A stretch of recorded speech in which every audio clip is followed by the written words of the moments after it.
Hey everybody, welcome to a new episode of the Low Code Approach. My name is Sean Feeney. I'm one third of the hosts over here today, and I'm joined by... And I'm Wendy Haddad. I'm a senior cloud solution architect, and I'm joined by... Ken Aguilar, principal program manager and all-around troublemaker of the group. We are joined today by our good friend and colleague, Bill Ryan, director of BPM Services.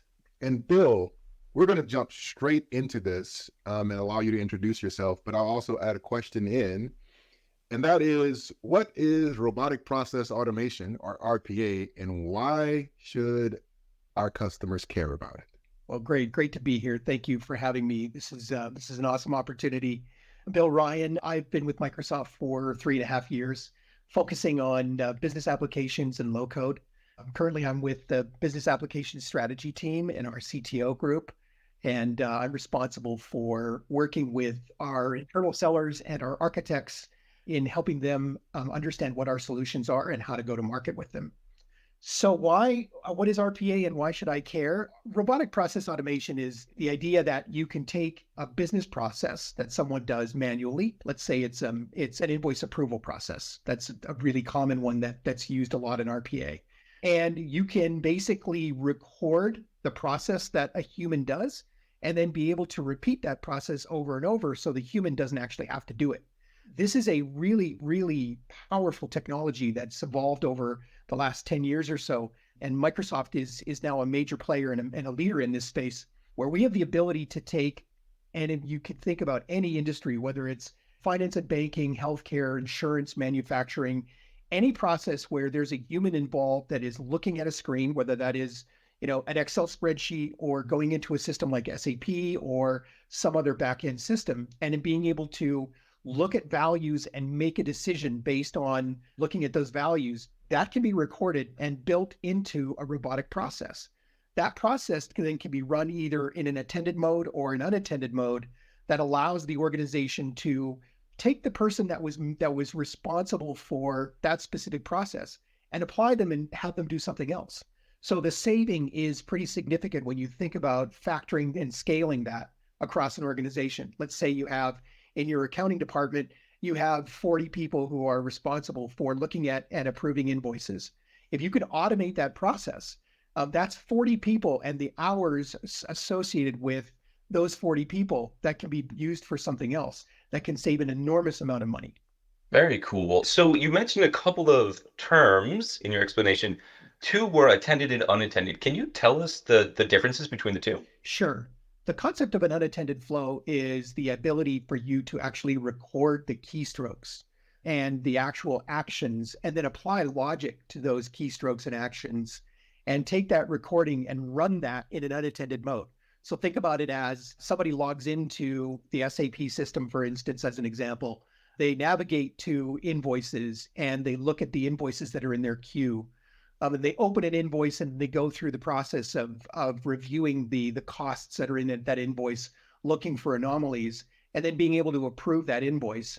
Recording that process and then being able to run that in an unattended mode is something that's really, really powerful, where you don't have to, it's basically the bot itself, the RPA process that runs either on the desktop machine or a virtual machine that runs in the cloud, that can run 24 hours a day, 7 days a week, all on its own, doing its own thing.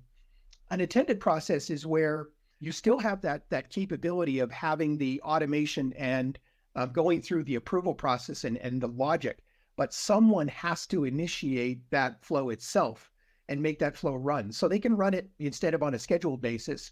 They can run it ad hoc whenever they want. So they could have a set of RPA processes, maybe that they use as a toolkit that's part of their work. And whenever they need to run one, they can basically just execute that flow. It's very similar to what we used to do in SharePoint, where we created a SharePoint flow that was kind of an attended process, where you had to actually go into the SharePoint site and execute the flow.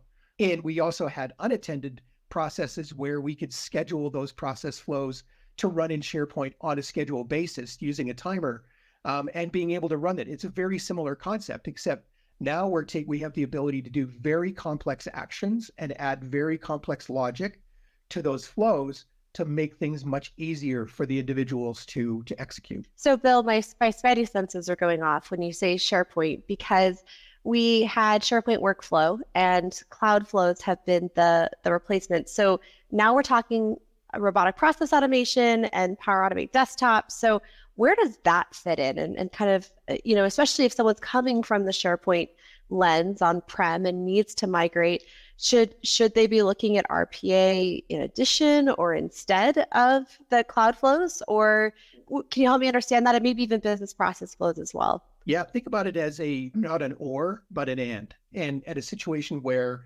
migrating SharePoint flows that were on-prem into cloud flows is something that is a standard process that we do a lot with customers, and customers are migrating and doing that work themselves. But RPA and the capabilities that Power Automate Desktop have are significantly greater in terms of the logic that you can create with those attended or unattended flows, and the power of being able to record the keystrokes and have something that is very complex that runs on its own is a really powerful addition to the cloud flow processes.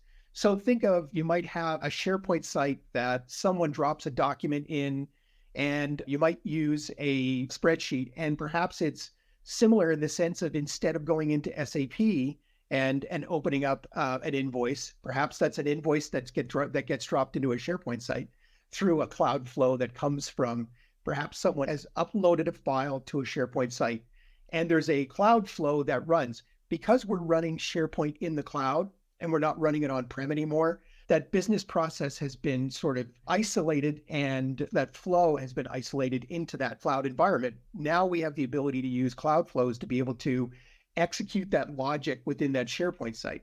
But there is the capability of using RPA for much more complex actions where there may be multiple systems involved that we have to integrate with, and we have the ability to create those complex actions using Power Automate Desktop in either an unattended or an attended flow process. So Bill, you made some really great points there, and I'd like to maybe kind of double click on a few of them. One of which is, you mentioned many different systems and the complexities that can be had, of course, with connecting to those things. In certain industries, let's just say financial service institutions, we know that they have many interconnected services, applications, and so on. So do you feel that, for example, SharePoint is the backbone of a lot of things within M365, document management, knowledge management, and so on? Do you feel that maybe perhaps other industries outside of, say, FSI or whatever, what industries, what type of person, what persona would greatly benefit from using something like RPA? Yeah, there's a lot. I can think of at least 10 industries that off the top of my head that are really, that RPA can really help. Industries like healthcare, where RPA is used for administrative tasks, for claims processing, appointment scheduling, data entry. There's a lot of opportunity in that space within healthcare to really offload the administrative burden that most organizations have. Insurance is another one. Claims processing, underwriting, policy administration, really the accelerating the ability to be able to take a claim and process that claim quicker, instead of having a human having to look at that claim and be able to adjudicate that claim. There's a lot of processes that RPA can really help in that space. So when you think about the time that it takes for someone to work with an insurance company, and when they lodge a claim, and to have that claim resolved, is really important in terms of being able to keep that customer happy. So the more that you can reduce the time to process that claim, the more satisfied customers you're going to have. And then you have the ability to ensure that claims are processed specifically in a way that follows your structure, your regulations, and all of the necessary components around governance within that industry. Other areas like retail, where RPA is used for inventory management, order processing, customer service, being able to take an order and fulfill that order using a robotic process saves the organization a lot of time and gives their customer service reps and their order processing team the ability to work on other things to improve the customer experience. Those are just three that I can think of off the top of my head mean, there's tons. Utilities, legal services, transportation and logistics, government, pharmaceuticals. The sky's the limit when you think about whatever industry there is. RPA has a place in that. So, Bill, I want to take it back though. I do think that going back into governance is very relevant to our audience, whether you call it governance or service management, that framework there, because that's part of them feeling safe to use our products. We talked about in a previous episode, Power Platform is the shadow IT killer, right? Where you're allowing people to do this automation to solve their business problems, but within the confines of IT's purview. Yep. And yet there's steps that IT needs to take, not just to, again, flip those knobs and switches, but also just to make sure that IT can sustain this, whether it's support or whatnot. So you have a lot of experience here, specifically with RPA, and I would like to hear a little bit more about that experience and how you've been approaching that with our customers. Absolutely. I think this is an area that is one of the scariest for most organizations. And I've been in situations where the IT was going to turn off the Power Platform.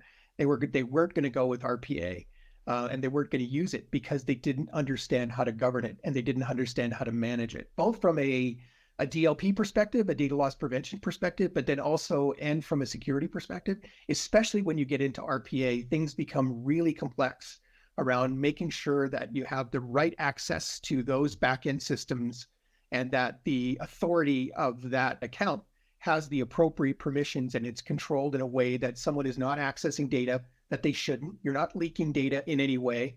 And that's a scary proposition for a lot of organizations. So what we're seeing is organizations that are successful with RPA and the Power Platform, they build a service model. There's a lot of discussion around, should you allow citizen developers to create RPA solutions? There's even customers that are, should we allow our business users to create Power Apps and Power Platform solutions? There's some organizations that are really afraid of that because it is a Pandora's box, right? They're looking at it and going, we're freaking out. So if you build a service model where you have the ability to have an innovation team, we call it a center of excellence. Some organizations kind of look at that and go, yeah, we're done with centers of excellence. Let's call it an innovation center. Whatever you call it, building a service model that allows you to support two continuums. There's a pro developer continuum that can manage and build those complex solutions that the organization doesn't have the skills to be able to do. Let's say it's the treasury department for a large financial services company, a global financial services company.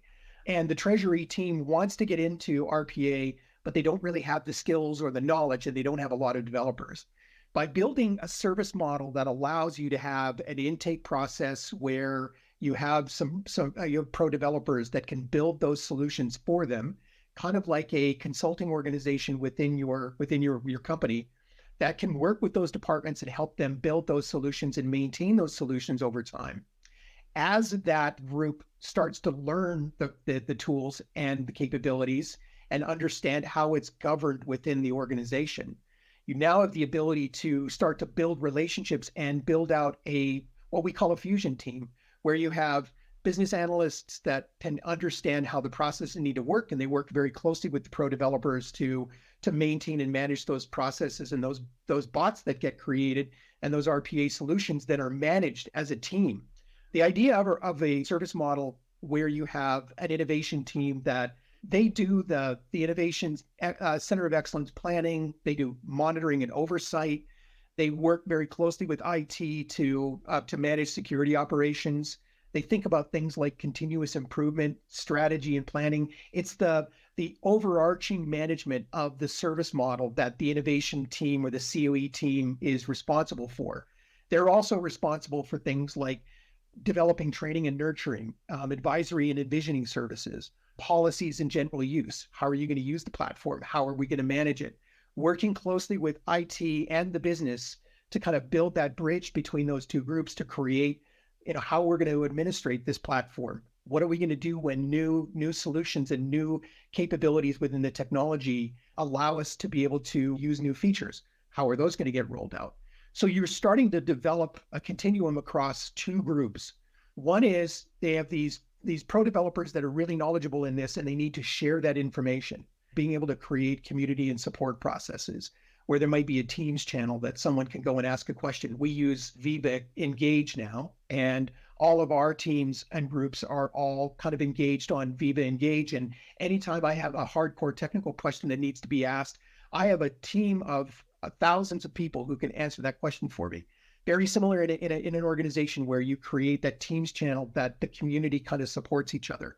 You might have a support DL that someone can send an email to and get a question answered. You might have some office hours where the pro developers might, host office hours to be able to share knowledge about the platform and how to use it and be there to answer questions. Most importantly, though, being able to have tools like a global wiki or a self-service portal where someone can go and get access to the knowledge that they need to be able to learn and be able to develop, maybe get licenses for, and start working with the platform that is managed and governed by the COE team, but also the pro developers. And then things like building a bot catalog, having a template catalog somewhere where someone can be able to use, let's say it's an invoice processing bot, and you have a framework for that bot that you created, and everyone is approved that that's exactly what that bot structure needs to be. Rather than creating something from scratch, one of the really powerful things about our Power Platform is you never have to start from scratch. You can take somebody else's, whether it's a Power App or a bot, and then you can save that and start modifying it. And so not only does that save you time, but it gives people the ability to structure and control how those components are being built. And there's some really detailed capabilities that we have around managing that process. So being able to have all of those capabilities where you've built this structure that allows you to be able to work with the organization to create and manage those really important, what I call enterprise bots or enterprise solutions, and then being able to give them the ability to create their own that may not necessarily be, really complex, full-blown, tightly integrated with back-end systems. There are always processes that organizations, that teams come up with that would say, hey, this would be awesome for a bot. We also have the ability to submit that bot and that idea into an intake process where it can be evaluated by someone on the COE team, and then they can decide, no, that's not something that we want to take on and help you with. This is something you guys can manage yourself because it's pretty simple and pretty easy, and it doesn't integrate with back-end systems. It's just, working off of a desktop file or maybe off of a file in a OneDrive somewhere. And this is something you guys can do yourself. So we'll guide you and help you in getting that started. Here's a template that you can use to start that process. And then they nurture them through the development of that. Eventually what happens is, that department gets better and better and better and more knowledgeable about the platform. They can start taking on bigger and bigger things. And then that guidance around nurturing and governance is already built in with that service model that you created. Bill, this has been just a ton of information and it's been so well done. But I feel like we've only scratched the surface. So we definitely love to have you back to talk a lot more about RPA and how that fits into organizations, especially around the change management and service manager. You touched on many great points. I love to really double click into templates and bot catalogs, and actually talk about the differences between your communication strategies around citizen developers and pro developers. And I think these are topics that we'll touch on the next time we have you on. But one thing I do want to ask you though is if our listeners are curious about RPA, what's something they can do to start scratching that itch about desktop flows? Learn.microsoft.com. It's where I go for everything that I need to know about the platform. Here at Microsoft, there are a ton of resources. Our digital, they used to be the CSEO. They are now, I think it's a different team. I think it's the digital onboarding team or something like that, but they have a lot of governance that there's a wiki that you can go to see how to get started. For other organizations that are implementing RPA, there are a ton of resources out on YouTube. There's a ton of resources for learning that are third-party learning solutions that you can go to. And then I would, start playing with it. I mean, you can download Power Automate Desktop and start playing with it locally using, desktop files and files that you have access to within, most organizations allow people to use that. Some have locked it down. Some don't, depending on what your global policies are. But, that's getting hands-on and actually seeing those solutions in play. There are a ton of resources out there for the Power Automate community that very similar to the Power Platform community. There's a ton of people who are contributing to community sites that people can go to be able to engage and find experts that they can work with. And then, of course, anytime they want to be able to go deeper, they can always call on Microsoft or a partner to be able to help them with getting going. And I just want to throw out one other resource. It's a little more generic, but kind of tying toward your service framework approach is we do have the site adoption.microsoft.com where we have our adoption workbooks, and that's more general across the entire Power Platform, but will help you start thinking about some of these things in terms of executive sponsorship or positioning of the Power Platform or supportability and operationalizing the Power Platform. So it's a great resource to check out as well. That's a great point, Wendy. Thank you. Appreciate that. Awesome. So once again, thanks everybody for listening. Thank you for joining us, Bill. We really look forward to having you back on. And I think what I'm going to do is set up a bot to book the rest of the meetings for me for today. So thanks everybody. Appreciate it. Thanks everyone.